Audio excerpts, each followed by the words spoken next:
Welcome to the Mosaic Podcast. We're so happy to have you here. The Mosaic Society is all about celebrating the intersections of our identity, whether it's through culture, spirituality, or civics. We're three friends exploring these paths together. I'm TMarie, your cultural mosaic. I'm Roseberry, the voice of the spiritual mosaic. And I'm Shreyaa, bringing in the civic mosaic.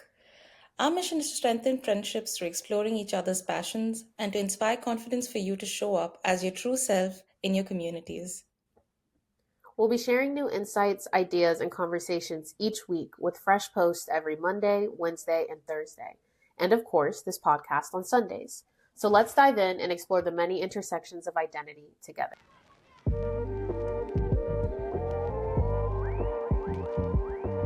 Hi, guys. Hi. Okay, so today we have a little bit of a different episode today. We're going to be talking about a lot of different topics, and it'll be split up into 3 different podcast episodes that will come out over the next couple of weeks. So, our topics this week are modesty, femininity, and masculinity. So, without further ado, Further ado. Delu? So close. okay. Ado. Without further ado, we're going to get started talking about modesty. So, what is modesty to you, and how were you introduced to the concept of modesty? I can go first. So I think I actually ever got the introduction. It's just a concept that, or it's just a lifestyle, or I don't know. It's just a concept that I was introduced to through observation. I observed the way adults around me interacted, behaved,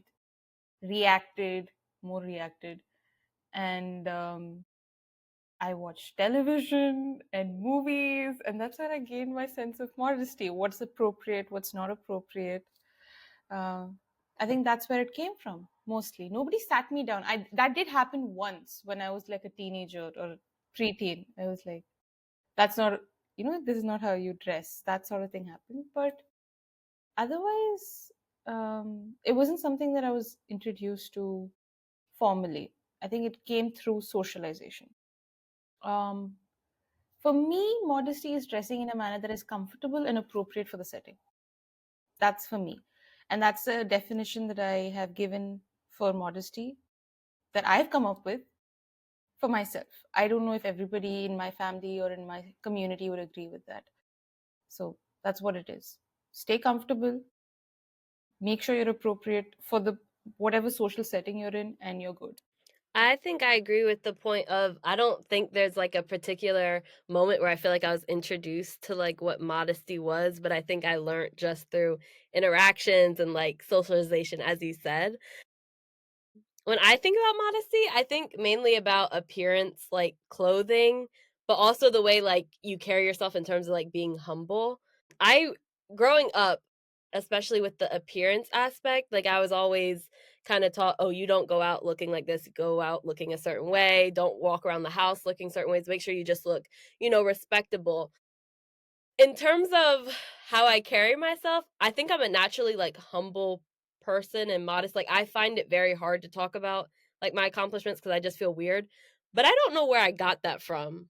Maybe that was just society, but it just happened subconsciously. But yeah, that's typically how I think about modesty. For me, it's a little different because I'm Muslim. So we were introduced to modesty at a young age. Like you dress a certain way when you go to the mosque, you dress a certain way when you read the Quran, when you pray. But a lot of people, like when people think of modesty in Islam, they usually think of like girls or women in their headscarves, the hijab. And I always have to tell people like hijab isn't the the direct translation of hijab is not like headscarf. I'm like 90% sure.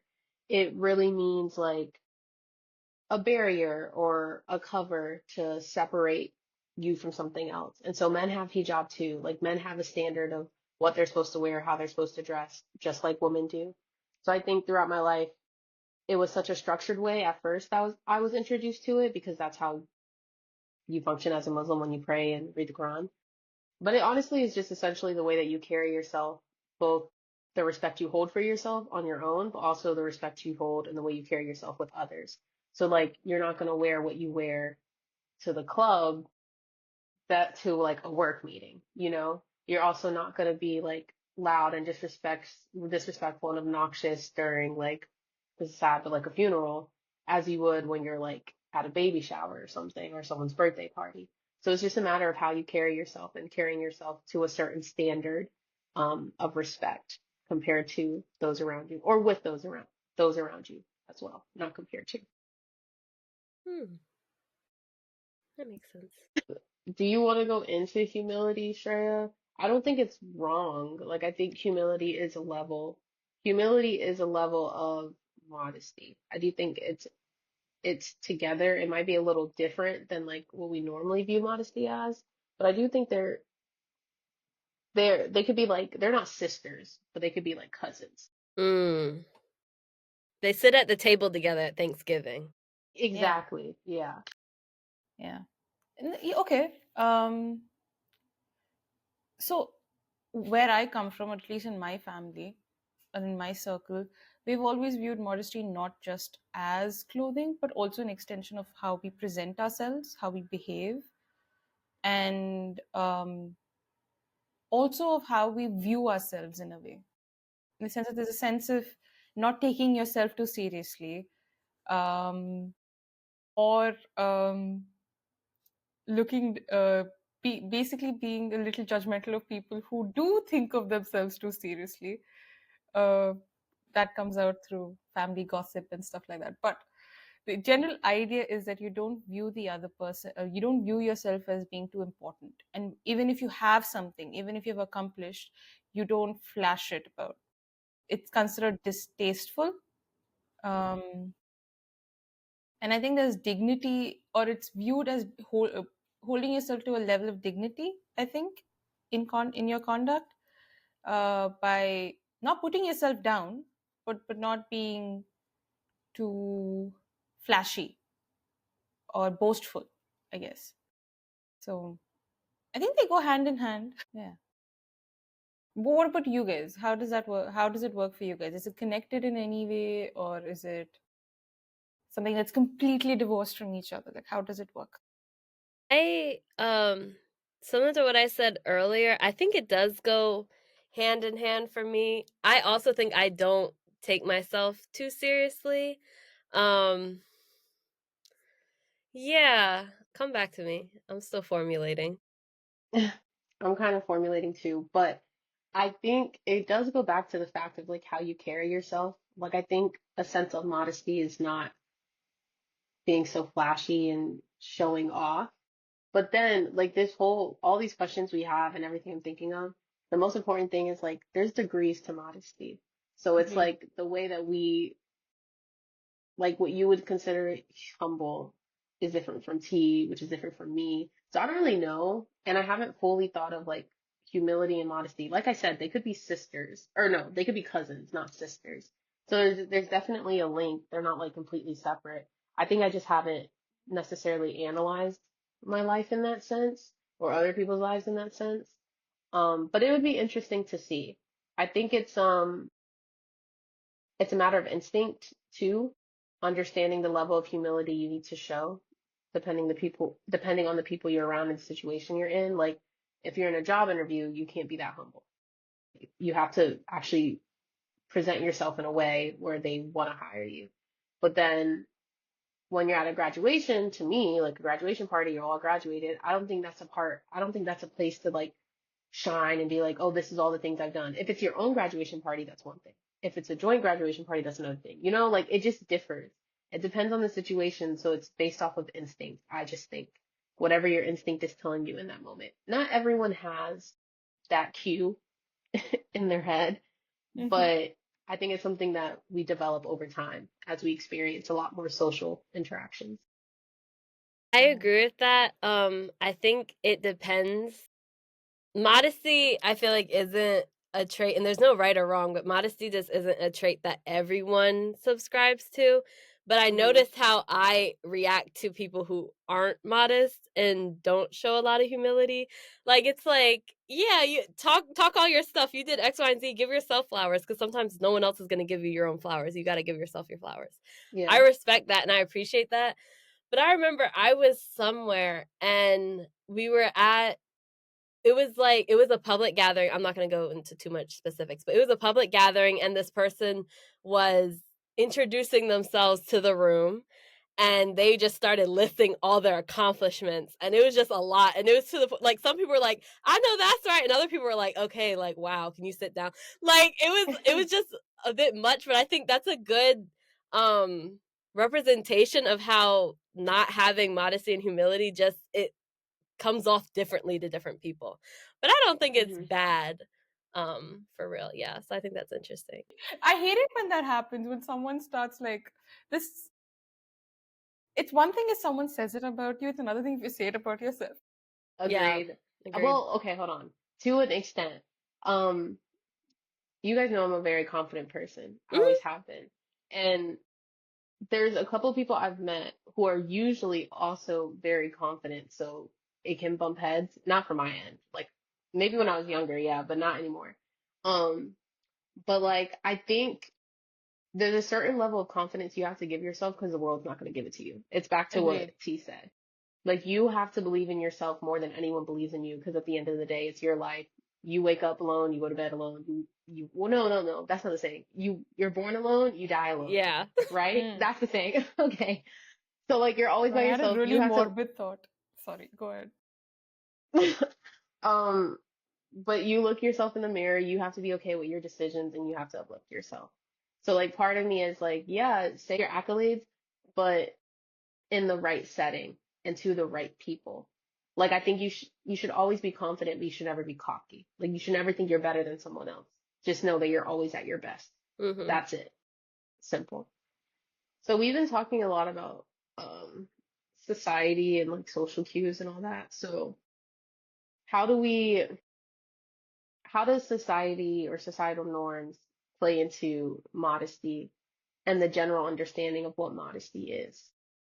Because when we first came up with this topic, it was like so different, and we were like kind of thinking of it in different ways, which I think speaks a lot to the fact that modesty has different levels.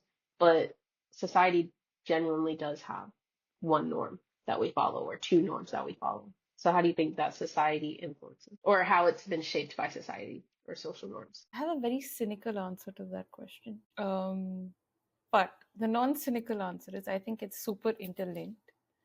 I think that society and the way society evolves shapes the way a particular person or their family unit or even a community understands modesty or expresses modesty. I can say that in India, where modesty or the understanding of modesty has evolved, and there are different levels, because I don't think there is one understanding or there are two understandings of it. Or, I don't think that it's really diverse, because if you go to an urban area, you might find a different level of modesty. If you go from one locality to the other, you might find a different level there. So there are different levels everywhere. So the basic understanding is very subjective. So I don't know. Like, I think society has shaped what is acceptable largely. But I don't know. I'm lost in my thoughts. Sorry. Someone go ahead. What about the cynical answer? Cynical answer? Regardless of what society says, if you have power and if you have reached a level of success in your life, or you're associated with someone with a certain level of success, everything is, of course, it's all right. It's all good. Yeah. Do whatever you want, wear whatever you want, say whatever you want, do whatever you want. Nobody's going to say anything. People will find ways to justify your behavior.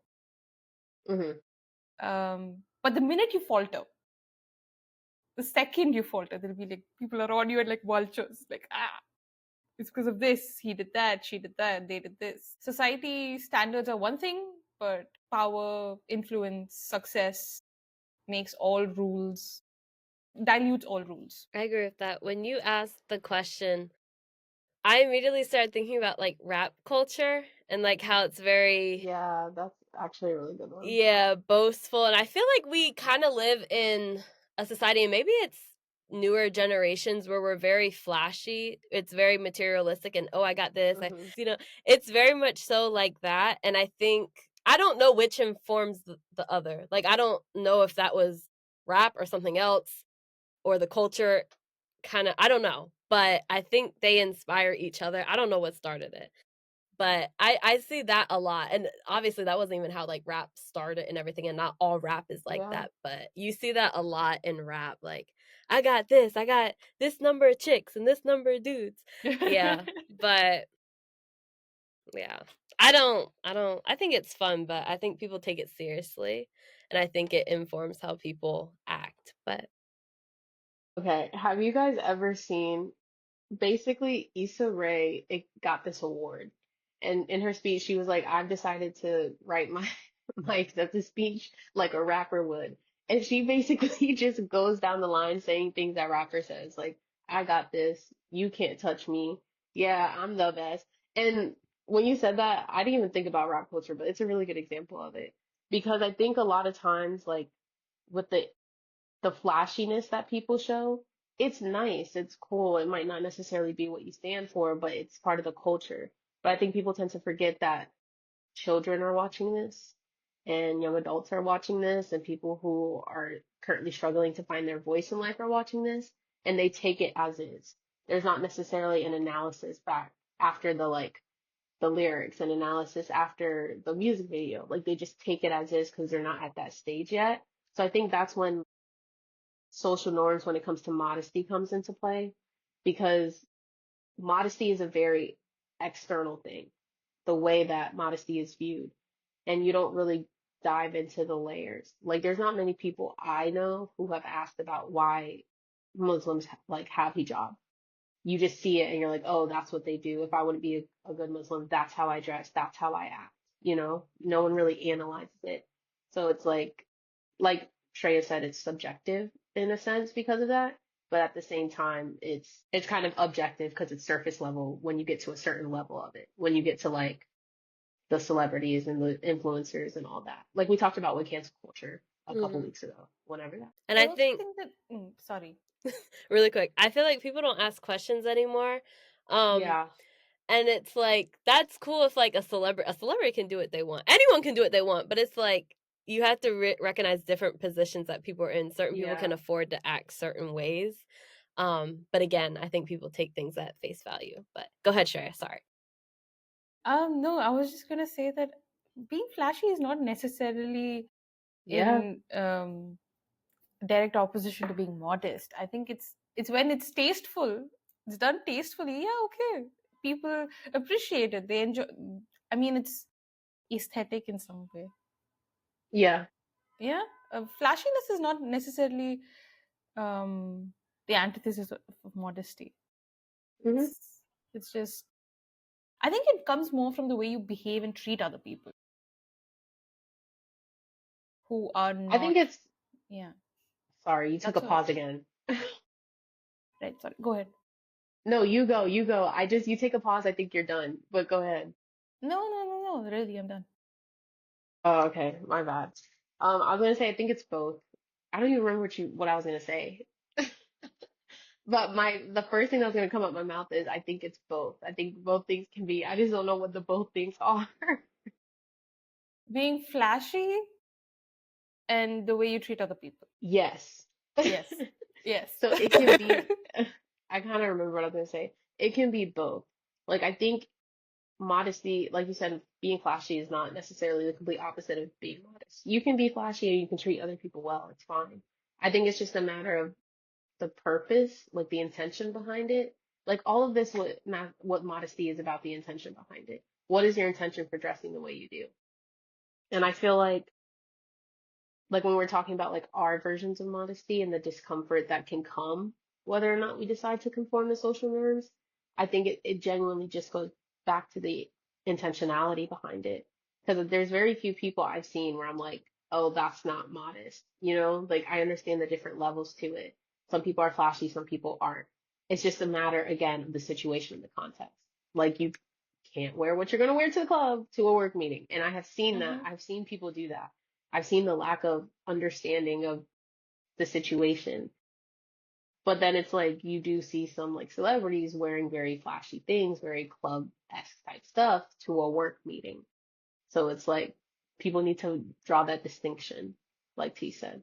I don't know if that was what I was gonna say, but That's I what you think it said. could be. But that's what I said. Okay. Um, Well, but on that note, how do you guys reconcile your version of modesty with societal norms, since it is so subjective? I recognize that um what Aaron Burr say? I am the one thing in life I can control. So I only worry about myself. If someone else wants to walk out looking a certain way, that has nothing to do with me. It might not Hmm. be my cup of tea. I don't have to associate with that person. I don't have to be besties with that person. I can only control myself. If someone else Hmm. wants to do something, that's cool. Agreed. yeah, like T said, I'm only concerned about what I do. So what you do is your business. There are some situations where I get a little annoyed though. Like when you are told specifically that this in this particular setting, don't do this. Don't dress this way. Please don't dress this way. And then you go ahead and dress that way anyway. I I see. That's find that I find disrespect. that yeah, I find that very disrespectful and annoying. I mean, it's one thing to do it accidentally because let's say you didn't know or something happened, you didn't have any other, something, an unforeseen circumstance that makes you puts you in that position. That's one thing, Mm-hmm. but to just not care about somebody else's to care about what is appropriate in that setting is disrespectful. I don't like that. I think Hmm. that's less about modesty and more about being considerate to others Common and decency. yeah, Yeah, common I decency agree. as human beings, not the way Yeah. you dress, like basic decency of or common decency of how you respect what the other person's asking of you. So Mm-hmm. that Hmm. but generally I don't care, you do you. I do I me. get. Sorry, I guess I was just asking more so like your version of modesty, if it clashes with societal norms of modesty, and then how you reconcile that. So I think I I think we all conform do with that. yeah, I think I conform with societal standards more or less, at least where I come from. um the thing is, I had a different sense of, I didn't have this sense of, I wasn't conservative in any way growing up, but I became that way because of socialization. And then the people around me evolved and I was stuck in the same place. Mm, So at this point, I've come to the opinion, like how I started off with defining modesty. Um, if I'm around people who I respect and I know it bothers them that I'm dressed in a certain way, then I'll try and avoid it. Or if the way I've dressed will bother someone who I really care about, like my parents or my family, then I might dress more modestly. I don't know, conform to the standard that they have, but otherwise, I do me, you do you. That's hmm. my general thing. Yeah, there are That's very few fair. people I would bend that for, like my grandmother, but she's cool. Mm, that's fair. Um, I was gonna say for me, I was never uncomfortable about like my form of modesty versus society's.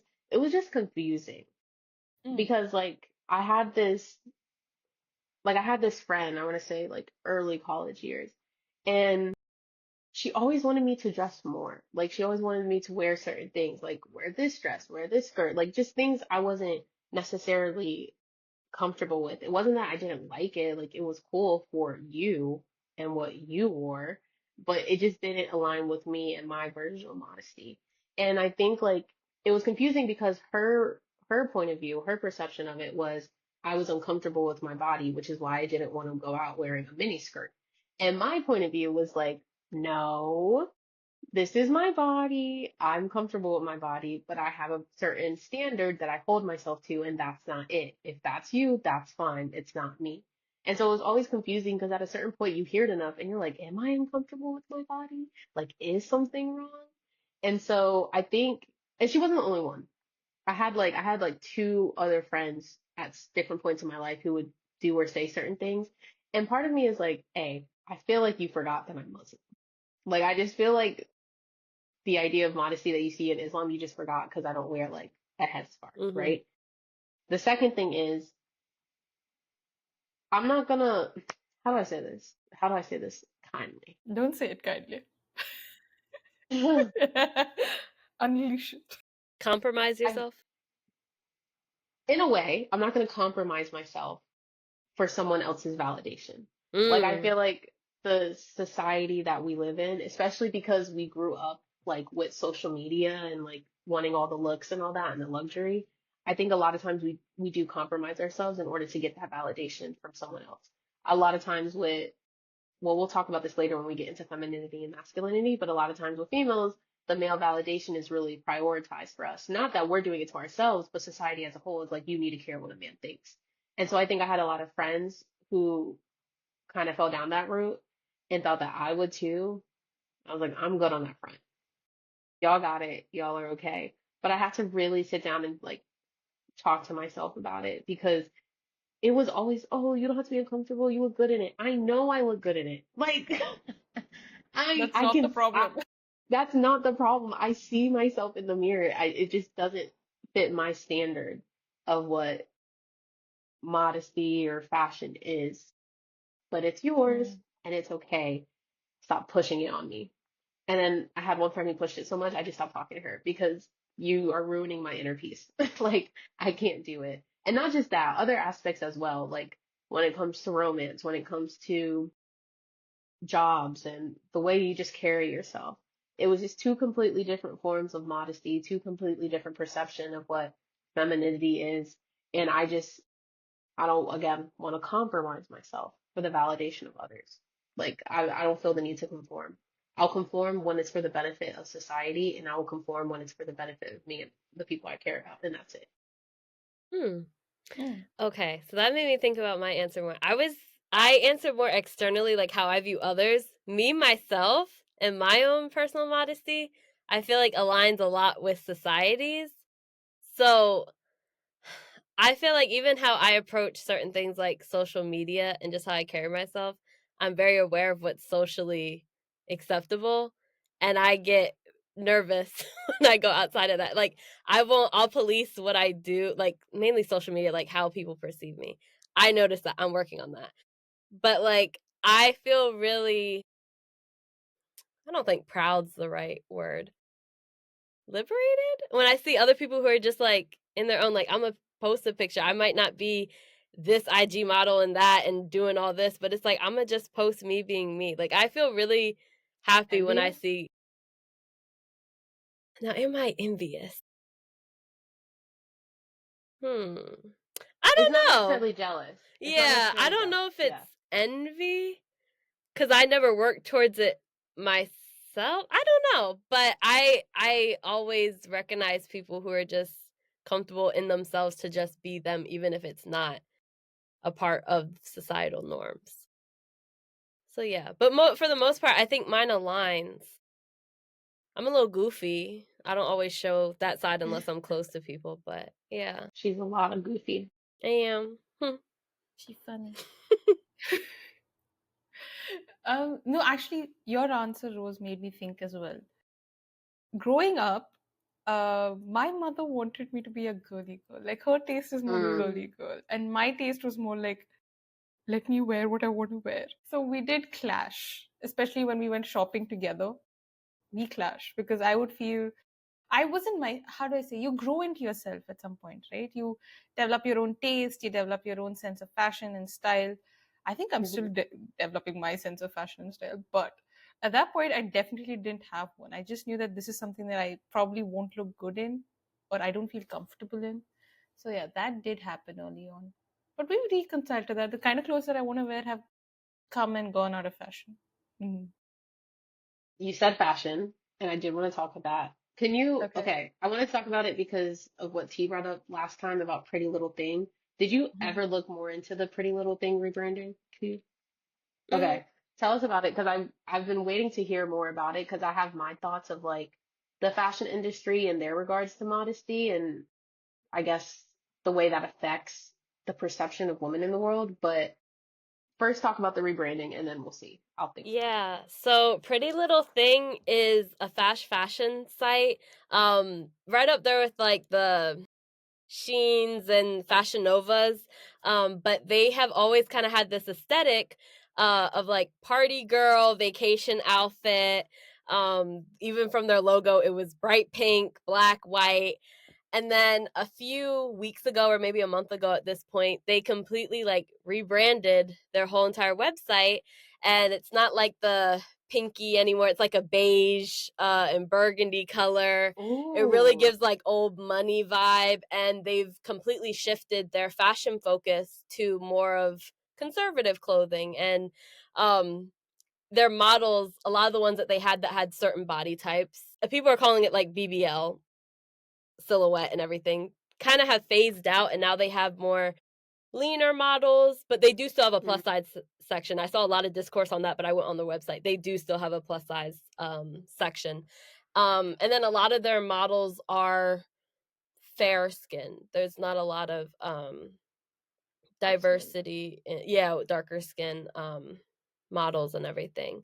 So people were talking about, it's interesting in this political landscape, the whole landscape that the world is in, does this shift to conservative clothing in a site such as Pretty Little Thing mirror what's going on in the world, and is this a whole shift entirely? So it's very interesting, and they're also talking about how they want to go for like a certain quiet luxury brand, but I saw one creator, they said, "Ma'am, your stuff is still polyester, like you didn't up your quality." But it's interesting. It was just really interesting. I used to shop on Pretty Little Thing a little bit, but probably won't now. It's not my aesthetic anymore. Yeah, it's really interesting. A lot of people were talking about it and having discourse about it on TikTok. So I thought it was very interesting, and it kind of fits. I'm looking at the website now. It's like I never shopped at Pretty Little Thing. It just didn't fit my aesthetic. It still doesn't with this change, but it's wow. And even I just quick note with the plus size, like I'm on that section.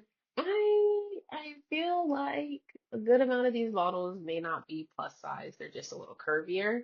Um, yeah, like a lot of these models, I feel like they just got some meat on their bones, Yeah. some curviness to Mid-sized. them. Like Mm. mid-size, Yeah. literally. There's maybe like a couple that could pass as plus size in the fashion world, but this is interesting. I did not know this.